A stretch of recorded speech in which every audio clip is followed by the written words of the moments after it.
Bonjour à toutes et à tous. Installez-vous confortablement, prenez quelques minutes pour vous éloigner du vacarme des titres sensationnalistes et laissez-moi vous raconter une histoire qui ne cherche ni le scandale ni l'effet facile. Une histoire faite de silence, de résistance intérieure et d'un amour qui ne s'est jamais nourri de bruit, mais de patience. Aujourd'hui, nous parlons de Nolwenn Leroy, l'une des voix les plus singulières de la chanson française, et d'Arnaud Clément, ancien champion de tennis, capitaine respecté de l'équipe de France de Coupe Davis. Un couple formé en 2008. Un couple discret. Un couple que l'on a souvent vu côte à côte, dans les tribunes de Roland-Garros, lors des grandes soirées sportives, ou encore sur les tapis rouges des avant-premières et des concerts. Et pourtant, derrière ces images publiques, se cache une histoire bien plus fragile.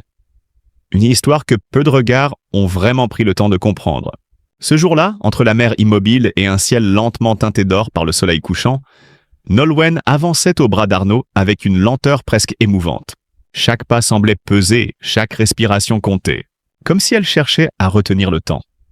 Comme si elle voulait prolonger, encore un peu, ce moment suspendu avant de devoir affronter ce qui l'attendait.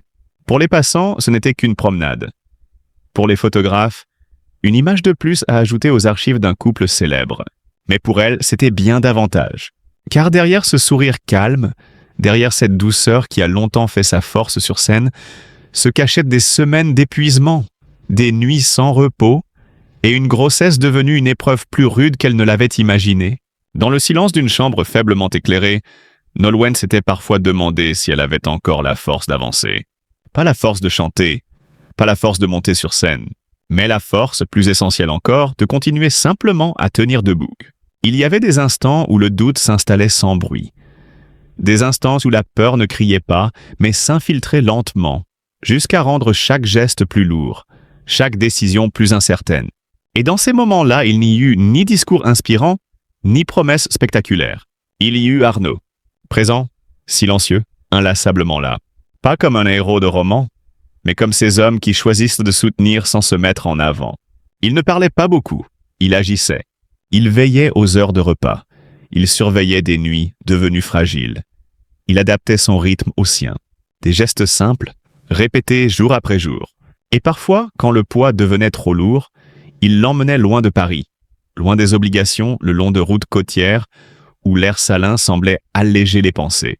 Non pour fuir, mais pour lui offrir quelques respirations de plus, quelques sourires arrachés à la fatigue.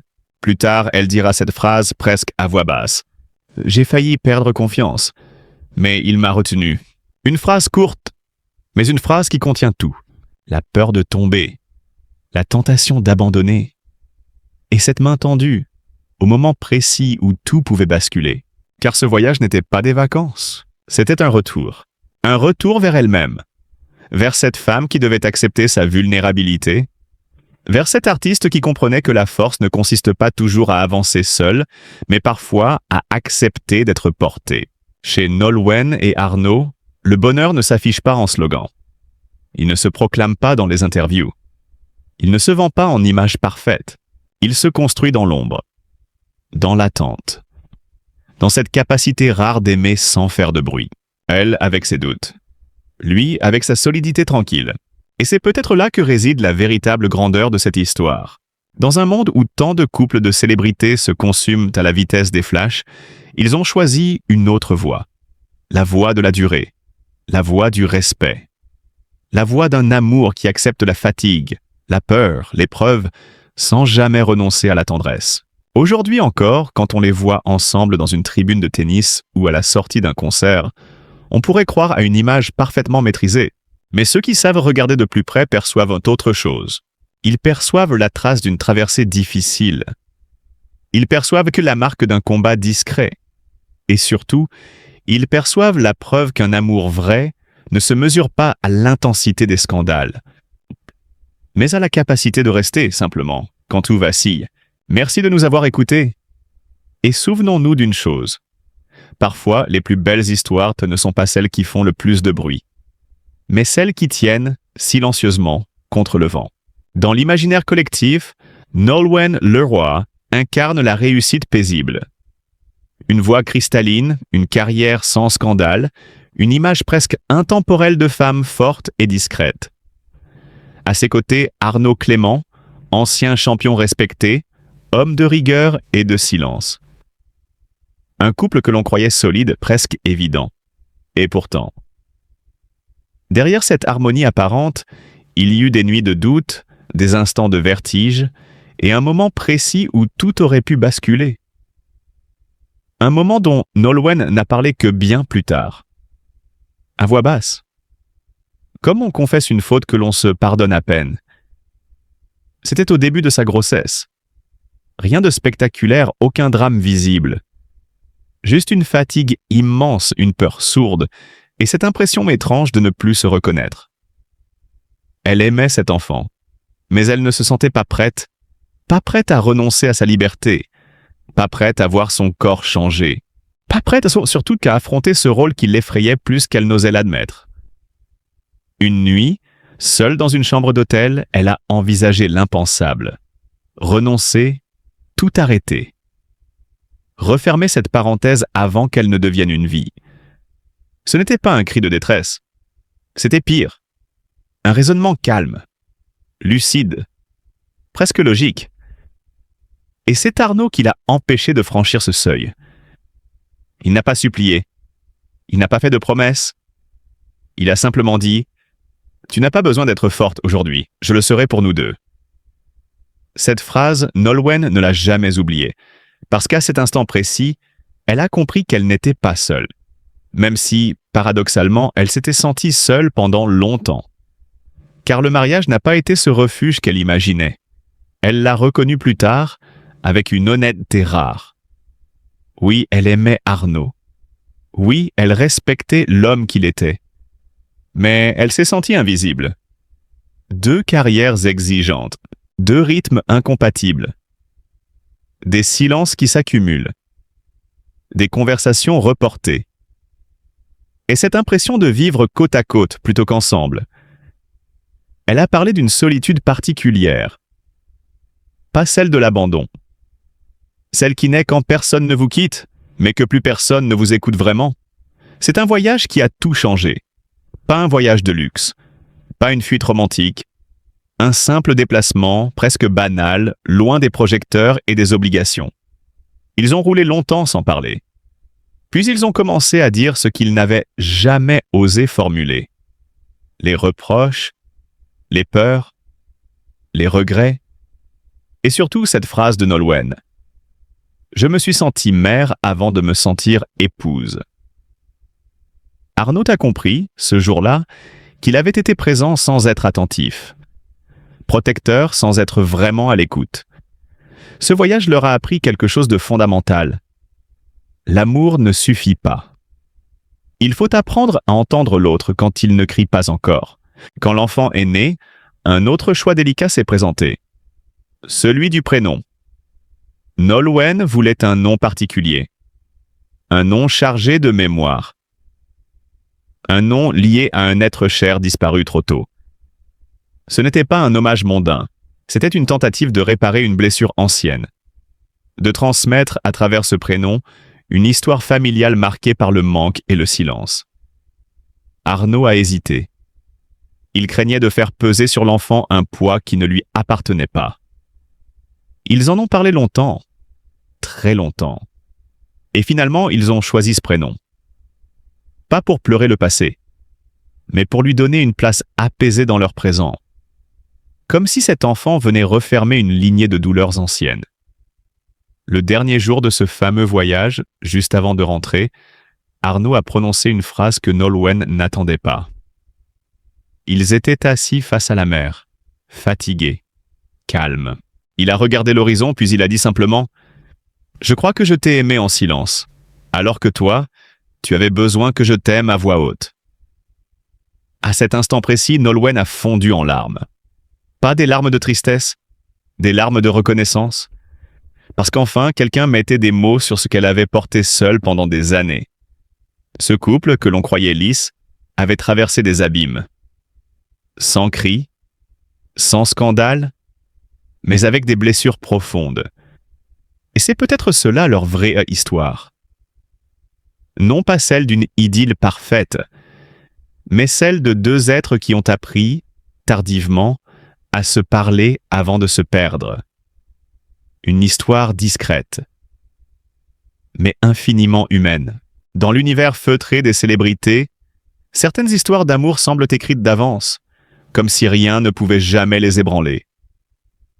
Celle de Nolwenn Leroy et d'Arnaud Clément a longtemps donné cette impression. Une chanteuse adulée, un champion de tennis respecté, deux destins publics qui se rencontrent et avancent côte à côte, avec une élégance presque irréprochable. Et pourtant, derrière cette image maîtrisée, il y a eu un moment précis, fragile, où tout a failli se briser. Un moment où leur couple, avant même l'annonce d'une nouvelle grossesse, a vacillé au bord de la rupture.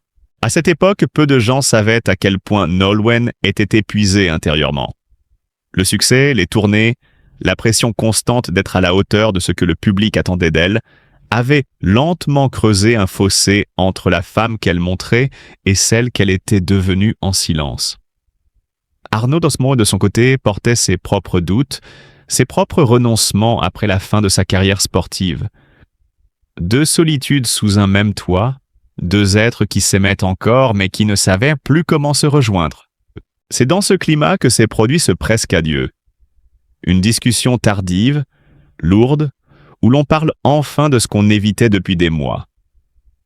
La fatigue, la peur de recommencer, l'impression d'être en train de se perdre soi-même.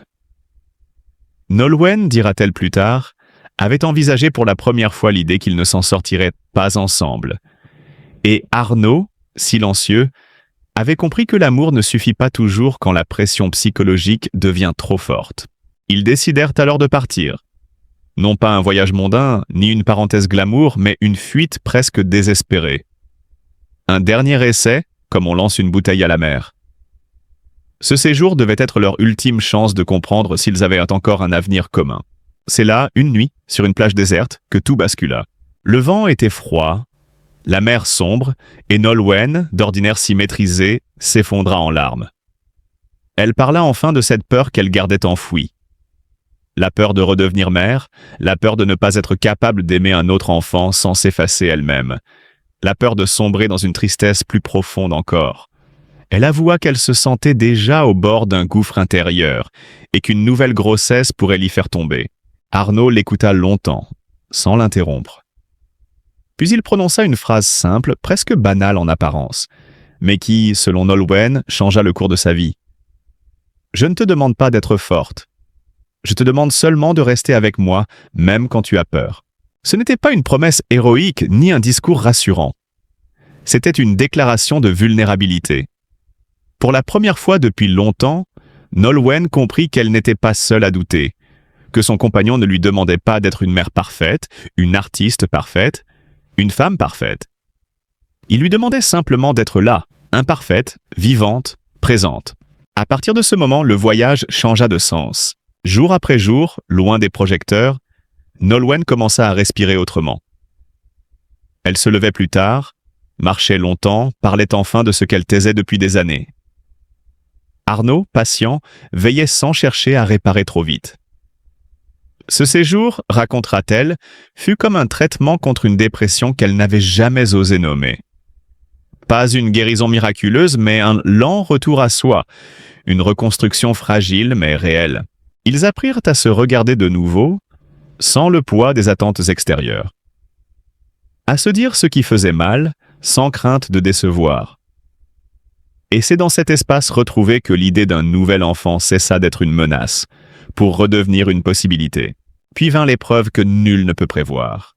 Lorsque les médecins évoquèrent des risques, des complications possibles, Arnaud sentit monter une peur qu'il n'avait jamais connue.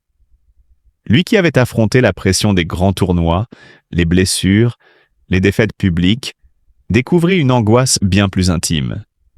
Plus tard, il confiera une chose étonnante. Ce qui l'effrayait le plus n'était pas de perdre l'enfant à venir, mais de perdre Nolwenn. Cette confession dit tout. À cet instant précis, la hiérarchie de ses peurs s'inversa. Il comprit que sa vie, ses projets, même son désir de paternité, n'avaient de sens que si elle était encore là.